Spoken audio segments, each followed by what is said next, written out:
Oui, allô, j'écoute. Ouais, Tristan. Bonne nouvelle. On a un coureur qui a écouté nos conseils, il veut se mettre au renfort. Ça y est. Très bien. Très bonne idée, non? Bon, par contre, je te le dis, il n'arrive pas à trouver quand faire sa séance de renforcement musculaire entre toutes ses séances de course à pied. Il n'arrive pas à trouver. Est-ce qu'il ferait pas partie de l'équipe J'ai pas le temps plutôt? Non, non, non. Non, non, non, tu y es pas du tout. Il est plutôt de l'équipe Mon esprit glisse ailleurs. Quoi? Tu vois ce que je veux dire? Bon, de toute façon, rien de mieux qu'avoir un plan pour s'en sortir. Donc pas le choix, faut y aller. J'active le code rouge.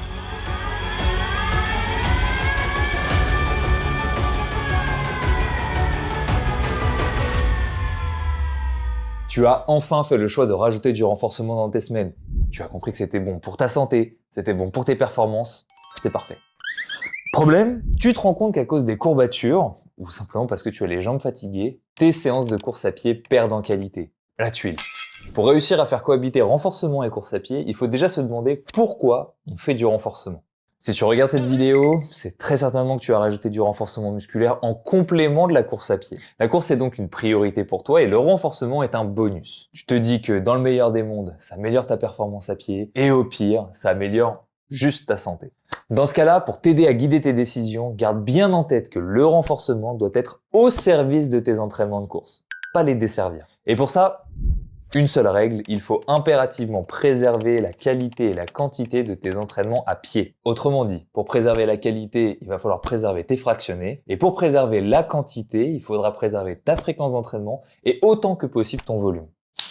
Rentrons un peu plus dans les détails pour être concret. Déjà, il faut discriminer en fonction du nombre de fractionnés dans ta semaine. Si tu as un seul fractionné parce que tu as 3, 4 séances hebdomadaires à pied, fais-moi plaisir, éloigne le plus possible ton renforcement de ton fractionné pour assimiler un maximum de bénéfices de tes 2 séances. Par exemple, fractionné mardi, renforcement jeudi ou vendredi, ou l'inverse. Maintenant, si vous avez 2 fractionnés dans votre semaine, ça se complique. Pour éviter que le ou les séances de renforcement n'entravent les fractionnés à pied, il faut faire attention à 2 choses. La première est la position de la séance de renforcement par rapport à la position du fractionné. Pour ça, ça va dépendre des personnes et du moment de l'année. Vous êtes pressés?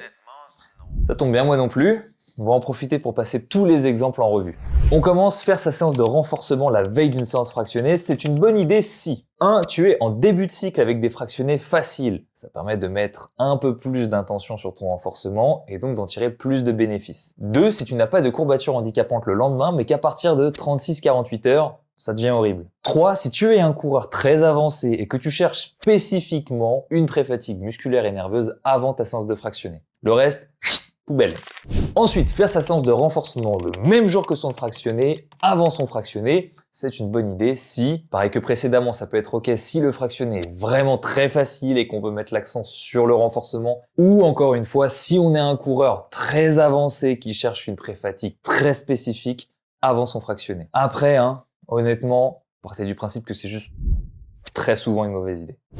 Allez, avant-dernier cas, cette fois-ci, faire sa séance de renforcement toujours le même jour, mais après son fractionné. Là, ouais, c'est ok, ça n'impacte pas le fractionné, c'est déjà très cool. En revanche, pour moi, ça reste un contexte pour des gens entraînés, je trouve. Je m'explique. Premièrement, parce que déjà, il y a moyen de faire une très mauvaise séance de renforcement. On va pas être concentré, je vous vois venir, il y aura pas d'intention, il y aura pas d'influx nerveux.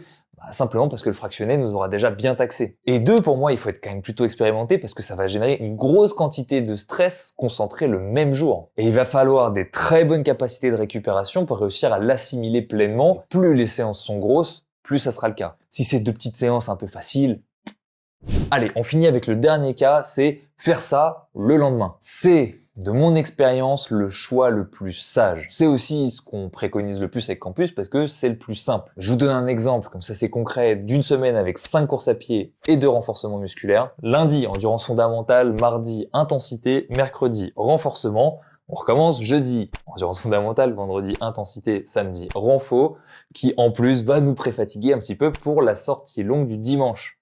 Et on reprend lundi, endurance fondamentale et ainsi de suite. En revanche, je vous ai parlé d'une seconde chose à laquelle il fallait faire attention pour que le renforcement n'entrave pas le fractionné. Elle est au moins tout aussi importante que la première. C'est l'intensité des courbatures. Et oui, parce que si vous allez sur toutes vos séances jusqu'à l'échec, en série moyenne, que vous faites une dizaine de séries par groupe musculaire sur des exercices avec des gros étirements, ou que vous placiez votre séance de renforcement dans votre semaine, de toute façon, vous n'allez pas pouvoir marcher pendant 7 jours. Je le répète, le renforcement est au service de la course à pied. Donc, si vous n'utilisez pas les séances de renforcement qui sont sur campus, qui prennent déjà tout ça en compte, je vous le dis ici, pensez à adapter le nombre de répétitions, le nombre de séries, le nombre d'exercices par groupe musculaire, la vitesse d'exécution quand c'est nécessaire et le choix des exercices. Bon, on a bien parlé de la quantité, maintenant, comment préserver la quantité? Je disais au tout début, d'abord en préservant la fréquence d'entraînement et ensuite, autant que possible, en préservant le volume. Cela veut dire que dans l'idéal, de mon point de vue, c'est que vos séances de renforcement doivent être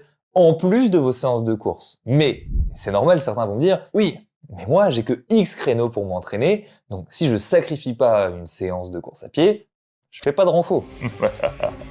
Tu es tombé dans mon piège, Yugi. J'active ma carte piège, les séances courtes de renforcement.